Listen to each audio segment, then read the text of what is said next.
नमस्कार बच्चों, हमारी अगली कहानी मैत्रेयी पुष्पा द्वारा रचित फैसला है। तो कहानी पढ़ने से पहले हम मैत्रेयी पुष्पा के साहित्यिक जीवन के बारे में जानेंगे।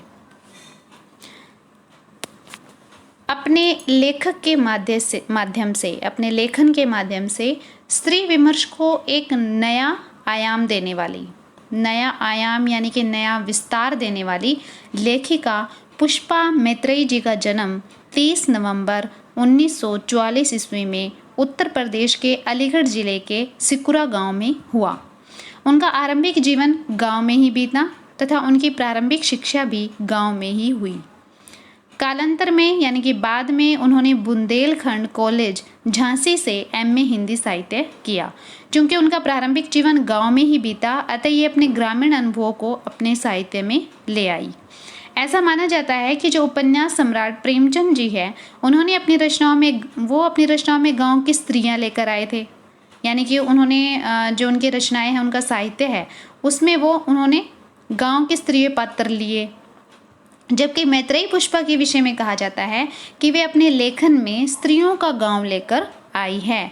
यानी कि जो गांव की स्त्रियां हैं, उनके बारे में उन्होंने अपने साहित्य में काफ़ी लिखा है। मैत्रेयी पुष्पा जी अपने पहले ही कहानी संग्रह से स्त्री विचार को प्रमुखता से रेखांकित करने के कारण चर्चा में आ गई थी। जीवन के 7वें दशक को पार करने की दहलीज पर खड़ी मैत्रेयी पुष्पा जी अब भी रचनात्मक लेखन में सक्रिय है और उन्हें हिंदी अकादमी दिल्ली का उपाध्यक्ष नियुक्त किया गया है। वे बेबाक महिला साहित्यकार है जिन्होंने जो सोचा वो लिखा। रचनाएं मैत्रेयी पुष्पा जी ने अपनी लेखनी से हिंदी गद्य साहित्य की विभिन्न धाराओं पर अपनी लेखनी चलाई है।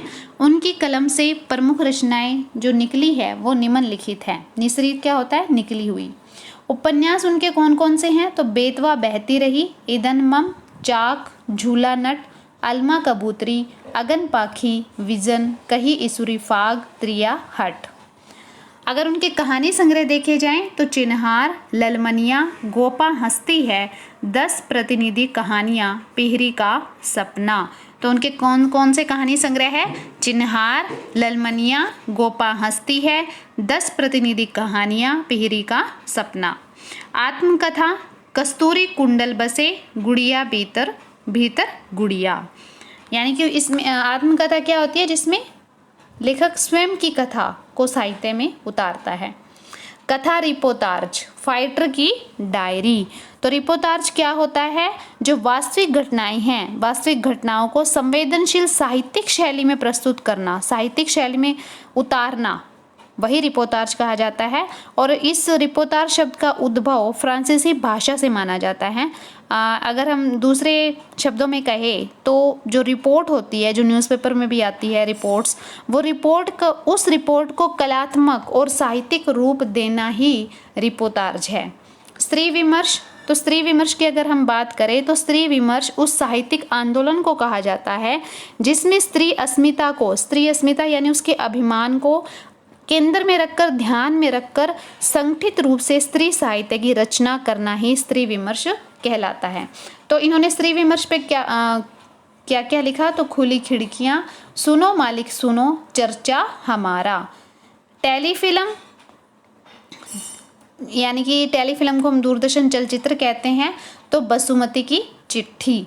धारावाहिक है तो कस्तूरी कुंडल बसे।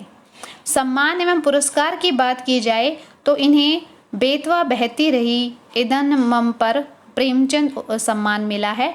साहित्यकार सम्मान 1998, सार्क लिटरेरी अवार्ड 2001, मंगला प्रसाद पारितोषिक 2006, सुधा साहित्य सम्मान 2009।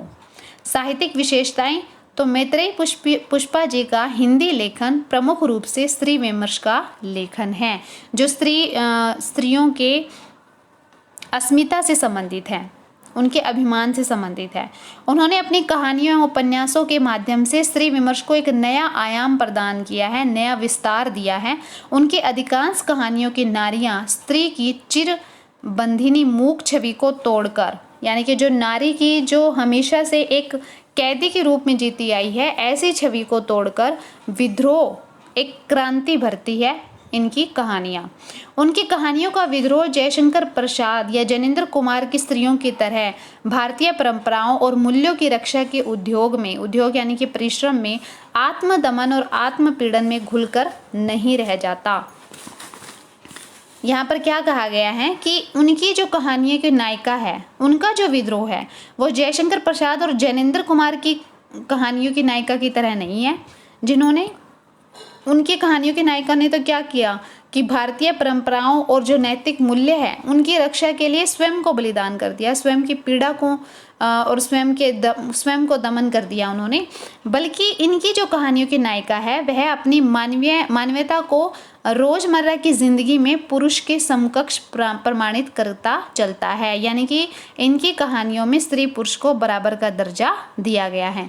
मैत्रेयी पुष्पा जी की कहानियाँ अपनी समकालीनों और पूर्ववर्ती महिला रचनाकारों से इस अर्थ में भिन्न है कि वे स्त्री सशक्तिकरण की अवधारणा को घर परिवार की सीमाओं से बाहर निकालकर सामाजिक राजनीतिक सरगर्मियों के बीचों बीच ले जाती है।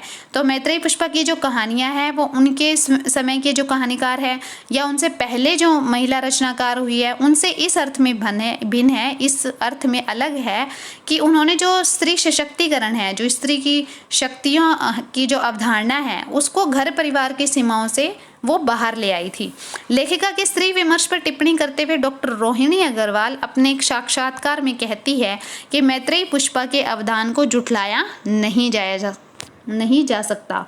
बेशक उनकी स्त्री खासी विवादास्पद रही है, यानी कि उन्होंने जिन पात्रों को गढ़ा है वो एक विवादास्पद रहे हैं, एक विवाद में रहे हैं और देव विमर्श का नाम देकर उसकी जो ताल ठोकती मुद्रा है उसको खारिज किए जाने का आंदोलन भी चल रहा है।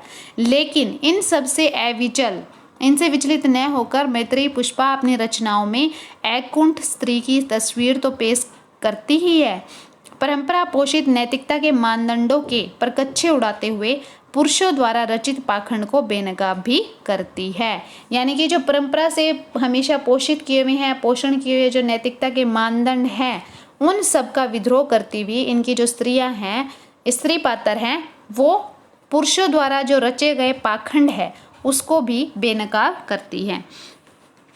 उनकी कहानियों में स्त्री की मुक्ति हेतु उनकी शिक्षा और रोजगार की पैरवी भी देखने को मिलती है। यानी कि उन्होंने हमेशा कहानियों में ये दिखाया है कि स्त्री की आज़ादी के लिए उनकी शिक्षा और उनके लिए रोजगार बहुत आवश्यक है। उनकी कहानी फैसला उनकी स्त्री विमर्श और स्त्री प्रगति की भावना को खुलकर उजागर करती है। इसमें कथा नायिका कौन है फैसला में? वसुमती, जो कि ग्राम प्रधान है या गांव की सरपंच है, लेकिन उसके अधिकार और दायित्वों का निर्वहन उसका पति रणवीर करता है। वसुमती गांव की प्रधान है, लेकिन उसके जो अधिकारों का पालन कौन करता है, उसके अधिकारों का उपयोग कौन करता है? उसका पति रणवीर करता है। रणवीर न केवल उसे दबाकर रखता है, वसुमती को दबाकर रखता है, अपितु पंचायत में भी जाने नहीं देने चाहता। यही नहीं, वह अनाधिकार चेष्टा करते हुए उसके एक फैसले को बदलकर हरदेई को आत्महत्या करने पर भी मजबूर कर देता है। इस सबसे दुखी होकर आखिरकार वसुमती ब्लॉक प्रमुख के अगले चुनाव में अपने पति के खिलाफ वोट देने का फैसला कर लेती है।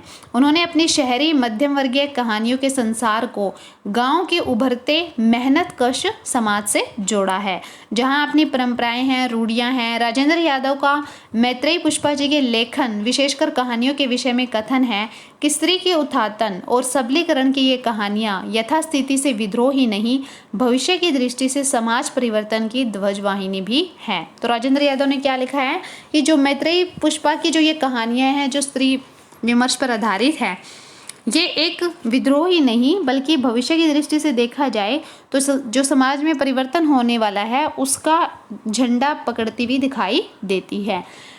मैत्रेयी ने कहानियां शहरी जीवन को लेकर भी लिखी है, मगर जिस आत्मीयता और गहराई से उन्होंने गांव के जीवन को देखा है वह हिंदी में प्रेमचंद और रेणु के सिवा शायद ही किसी को नजर आया हो।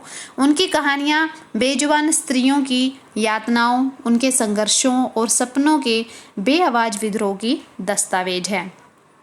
भाषा शैली की बात की जाए तो मैत्रेयी पुष्पा जी की भाषा जन साधारण में प्रचलित, सरल व सहज खड़ी बोली है। उनकी भाषा में तद्भव शब्दों की प्रधानता है। तद्भव शब्द कौन से होते हैं?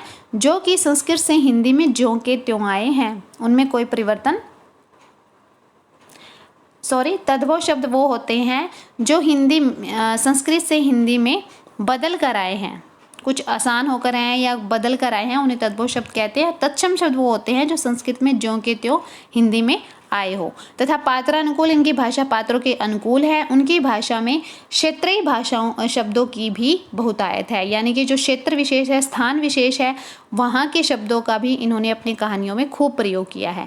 फैसला कहानी में भी ईसुरिया एक पात्र है इसमें, कि भाषा में क्षेत्रीय शब्दों की, जो स्थान विशेष है, जो स्थान लेखिका ने लिया है, वहाँ के शब्दों की बहुतायत है, बहुत मिलते हैं।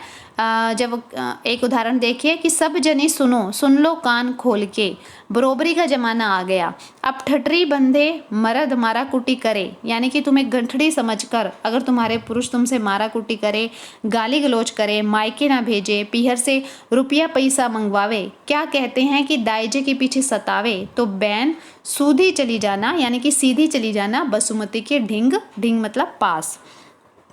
मैत्रेयी पुष्पा जी की भाषा में प्रसाद गुण सर्वत्र व्याप्त है। उनका वाक्य विन्यास सरल, सहज तथा रोचक है।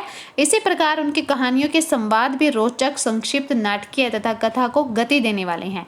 लिखवा देना कागद, करवा देना नठुओं के जेल, ओ बसुमतिया तू रणवीरा की तरह अन्याय तो नहीं करेगी, कागद दाब तो नहीं लेगी।